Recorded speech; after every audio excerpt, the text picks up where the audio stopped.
When I was in 8th मेरे school में coach आए थे जूही झा। वो खुद विक्रम अवार्ड विनर है खो खो के।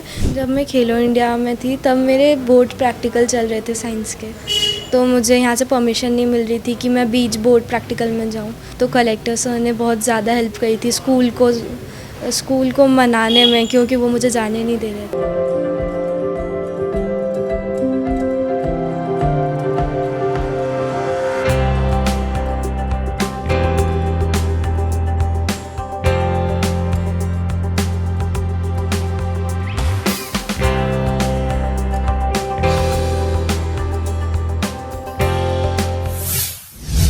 पढ़ोगे लिखोगे बनोगे नवाब, खेलोगे कूदोगे होगे ख़राब। अब ये कहावत बदल गई है।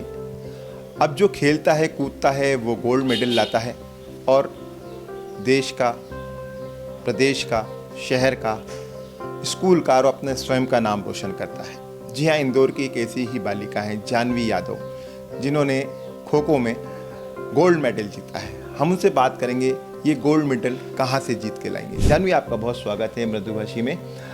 पहले तो मेरा आपसे सवाल ये कि आप कौन से स्कूल में हैं, आपकी उम्र क्या है और आप कौन सा खेल खेलती हैं? मैं 12th पास आउट हूँ from saint Refills and I am 18 years old. I play kho kho. Kho खो खेलते हैं आप? तो खो खो खेलते हैं तो ये कब से खेल रहे थे? और अभी आप सेंट्रल फील्ड पास आउट हो गए, तो अभी किसी कॉलेज में हैं आप? होलकर साइंस कॉलेज एडमिशन लिया। तो इससे पहले जो ये अभी आप मॉरिशस में जो हुई थी खेल गतिविधियाँ जो आप बता रहे थे, जैसा कि आप थोड़ा सा मुझे डिटेल में बताइए कि क्या खेल खेलते हैं आप और कहाँ खेलने गए थे, वो किस तरह का वो खो खो खेल है? हम लोग मलेशिया खेलने गए थे। वहाँ पे खो खो टेस्ट सीरीज़ थी, इंडिया वर्सेस मलेशिया। हम 1 month के लिए दिल्ली में प्रैक्टिस कर रहे थे। 40 गर्ल्स 40 बॉयज़, उसमें से 15 गर्ल्स एंड 15 बॉयज़ सिलेक्ट हुए थे जो मलेशिया खेलने गए थे। मलेशिया खेलने गए थे आप, तो मध्य प्रदेश से या मध्य प्रदेश से कितने बच्चे वहाँ पर गए थे? इसमें सिलेक्शन हुआ था जिनका, जैसे आपने बताया कि 15-15 की टीम बनाई थी, तो उसमें कितने सिलेक्ट हुए थे यहाँ से, इंदौर से या मध्य प्रदेश से?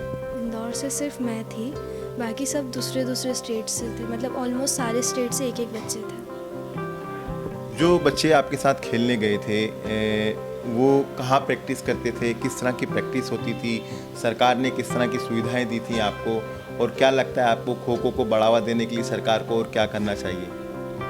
हम लोग जवाहरलाल नेहरू स्टेडियम में प्रैक्टिस कर रहे थे। वहाँ पे हमें सारी फैसिलिटीज़ थी, proper bed, proper rooms, proper washrooms, washing machines and proper diet. We were also getting protein supplies like protein bars and dry fruits. ये वैसे तो खो खो गेम हिंदुस्तानी गेम है, पुराना गेम है। पहले लोगों की रुचि इसमें कम होती थी, अब आप जैसे खिलाड़ी इसमें रुचि लेने लग गए हैं। और जैसे आपने बताया कि आप गोल्ड मेडल लेकर आए हैं, तो वहाँ पर और कितनी टीम थी जहाँ पर जब ये कंपटीशन हुआ, टेस्ट सीरीज थी, कितने मैचेस हुए और कौन कौन सी टीमें वहाँ पर थी? वहाँ सिर्फ मलेशिया की टीम थी, लेकिन हमने उन्हीं के साथ पूरे 3 दिन मैचेस खेले थे, कंटिन्यू मैचेस। तो कैसे खेला जाता है गेम? ये मतलब क्या क्या प्रोसेस होता है इसका? टेस्ट जैसे आप बता रहे हैं, लोगों को नहीं मालूम है, इसलिए मैं आपसे पूछना चाहता हूँ, लोगों तक ये बात पहुँचाना चाहता हूँ। उसमें टोटल 15 प्लेयर्स होते हैं एक टीम में। 9 प्लेयर्स प्लेइंग में होते हैं, 3 substitute and 3 injured. If someone is injured then the injured players are allowed to play, otherwise only the 9 players that are there they will play. 8 will be the sitting and 1 will be on the pole. He or she will start, and from opponent teams there will be 3 defenders. We have to catch them or touch them to out them. ये तो आपने बताया कि खेल कैसे खेला जाता है, कि दौड़ लगाई जाती है, किसी को टच कर दिया तो वो आउट हो जाता है। ये एक गेम कितने मिनट का होता है और टेस्ट में कितने गेम्स होते हैं? एक मैच 9 मिनट्स का होता है, मतलब 2 सिटिंग्स आती है 9 मिनट्स के and 2 defence 9 minutes. Total 4 rounds होते हैं 9 मिनट्स के। 4 राउंड्स होते हैं। अभी जो आप जिस टीम में खेलने गए थे, ये इंडिया की टीम थी, यानी अब आप इंडियन टीम के एक खिलाड़ी हो गए हैं। इसमें क्या जूनियर कैटेगरी थी या सीनियर कैटेगरी थी? जूनियर कहाँ तक की थी? अंडर 18। अंडर 18। ये खेल आपने कब से खेलना शुरू करा और आप कहाँ से इंस्पायर हुए और आपने क्यों तय किया कि आपको खो खो ही खेलना चाहिए? और बहुत सारे खेल खेलते हैं बच्चे, बैडमिंटन भी खेलते हैं, टेबल टेनिस भी खेलते हैं, अब तो महिलाएं क्रिकेट में भी आ गई हैं, हॉकीज भी खेलती हैं, आपने खो खो क्यों चुना? When I was in 8th मेरे स्कूल में कोच आए थे, जूही झा।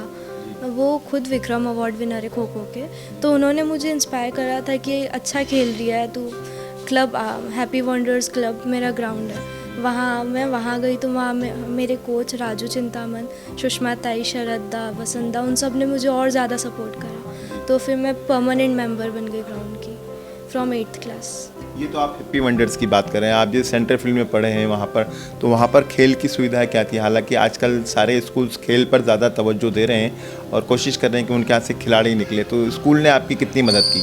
स्कूल का जो स्पोर्ट डिपार्टमेंट है वो बहुत ज़्यादा सपोर्टिंग है, मेरे लिए तो कुछ ज़्यादा ही। सर ब्राउन सर, कामिनी मैम, स्वप्निल सर, तीनों मेरे लिए हर पॉइंट पे खड़े रहते थे। तो कितना उन्होंने आपको अप्रिशिएट किया? बहुत ज़्यादा। मैं मिलने गई थी उनसे जब मुझे पता चला था कि कैंप में सिलेक्शन हुआ है, तो वो लोग बहुत ज़्यादा खुश थे।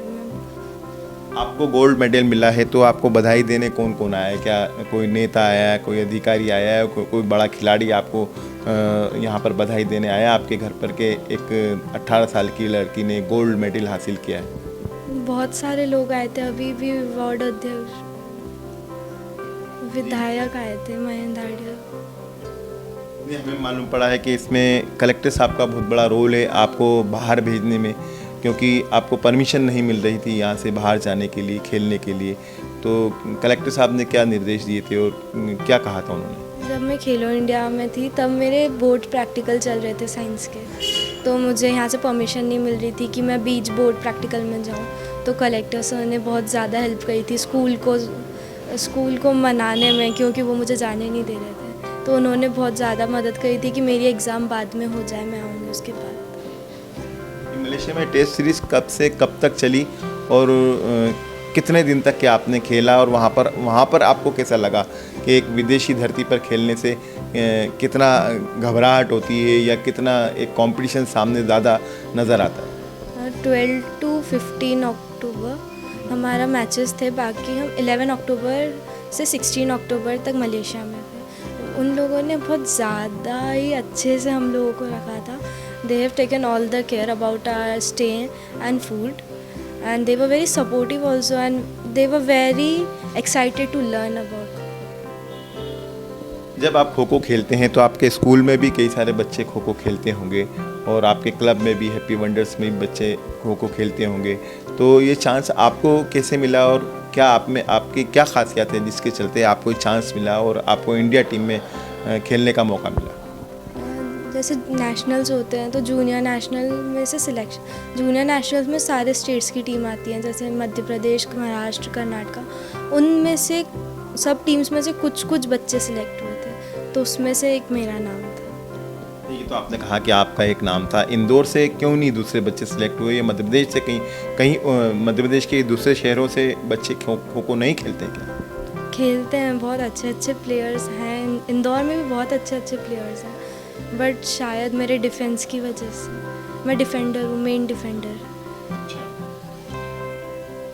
चलिए, बहुत बहुत शुक्रिया हमसे बात कर रही थी जानवी, जो गोल्ड मेडल लेकर आई हैं, भारतीय खो खो जूनियर टीम की सदस्य हैं और उन्होंने जो कमाल किया है उसके चलते उन्हें गोल्ड मेडल मिला है। हमारी शुभकामना है, मृदुभाषी की शुभकामना है ऐसे बच्चों के लिए, ख़ासतौर पर जानवी यादव के लिए, कि जब वो गोल्ड मेडल लेकर आते हैं तो जहां उनके माता पिता का सर ऊंचा होता है, वहीं शहर का, प्रदेश का और देश का भी सर ऊंचा होता है। कैमरा पर्सन विशाल के साथ अरशद खान, मृदुभाषी, इंदौर।